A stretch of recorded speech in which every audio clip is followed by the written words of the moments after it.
Welcome to Focal Point. One question, one answer, focused on issues that concern our island. Tonight's question is taxes. Now, it can be a pretty broad area. I want to discuss the POA's taxes, past and future filings. But before I get there, we fill out a form that we refer to as a 990. That's the form of tax form that we fill out for a nonprofit.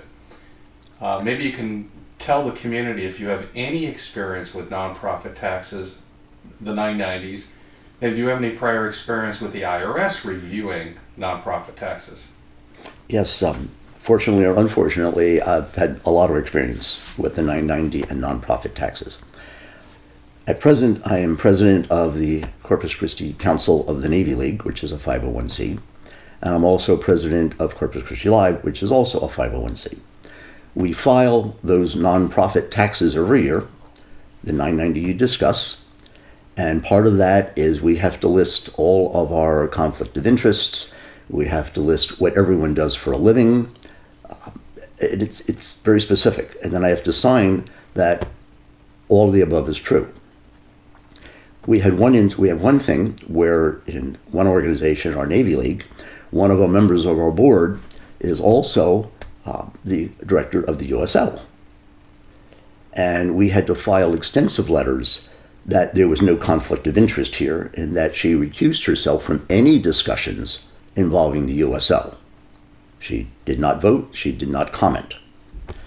I'm also, through Navy League, we are part of a charitable bingo organization, and that I'm the chairperson of that.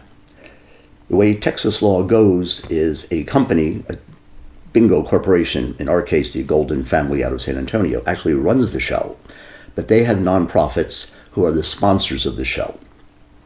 The profits from bingo, they of course make a living, but then we get the profits and we distribute it on a charity basis.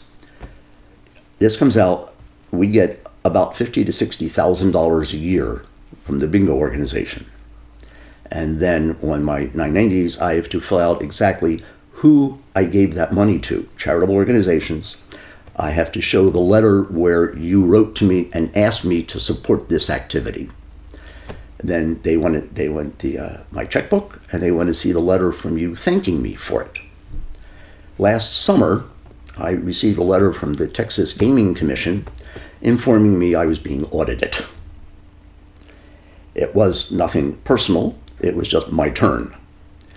So I submitted extensive paperwork backing all of this up, sat down with the auditors, and we spent a full day going over innumerable papers.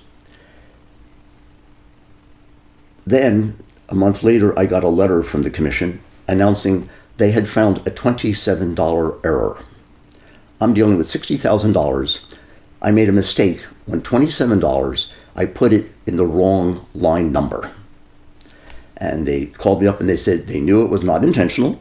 It was obviously a simple wrong number, but I had now been challenged in an audit. And I had to write extensive letters explaining that was my mistake. Yes, I did it. It was not intentional. And they excused it. I just had to make my transfer, at which time, when it was over, I received a letter saying that they knew it wasn't intentional, but it was a violation, and they would be looking at me, quote, more intensely. Do not make a mistake.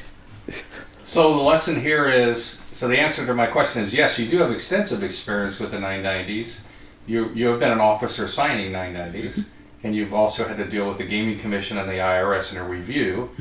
And because of a minor mistake that you didn't self-report, they had to tell you about, you've been put on notice that you're going to be reviewed more carefully going forward. Oh, yes. So let's switch the question back to our POA and our 990s. So as a sitting board member, you would be aware, with prior experience, you would be aware that there was a line on the 990s. First of all, you signed as an officer under penalty of perjury, which I'm assuming that means something to you. Oh, yes. Yes. Perjury is a big deal, particularly with the IRS. They don't take it lightly. Okay. So, and then there was an item there that says that the board has a careful policy of reviewing and approving the taxes before they're filed, and you also would sign off saying that indeed happened. So as a sitting board member, you would be part of the review process for our next tax return. Tell me a little bit about how you'll handle it. Well, first off, you have to put very open, very direct business practices. You establish your line item so that every single dollar is accounted for very clearly. You have very clear issues of how you file your invoices so that there's a very obvious paper trail. As I said with the bingo, I had a letter requesting the donation, my check, and then their letter accepting it, and I could just pick it up and hand it to you. You don't have to search.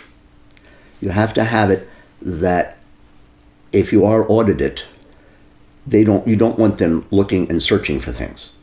I want it to have so obvious, so open, so obvious that it's right there at all times, so that I don't pique their interest in any way.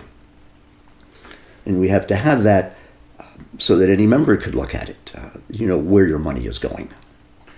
But in particular, as a new board member, when you have an opportunity to see our 990s in May of this year, are you just going to put a rubber stamp on it? Are you going to head to the office and look? How are you going to handle it? Oh, same as with this bingo. I filled out the paperwork. Our accountant, a real CPA, helped me do it. And I looked at every line, and I thought I was clear. Obviously, I was wrong by $27.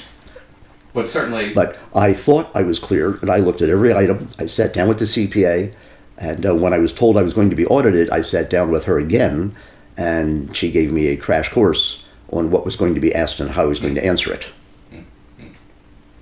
So, experience and certainly due diligence. Oh, yes. To the point that, as I said, I thought I did diligence. My CPA thought I did. $27. Well, let's hope that we don't have any $27 mistakes in our own taxes here as well. So, thank you for taking the time to address this important issue.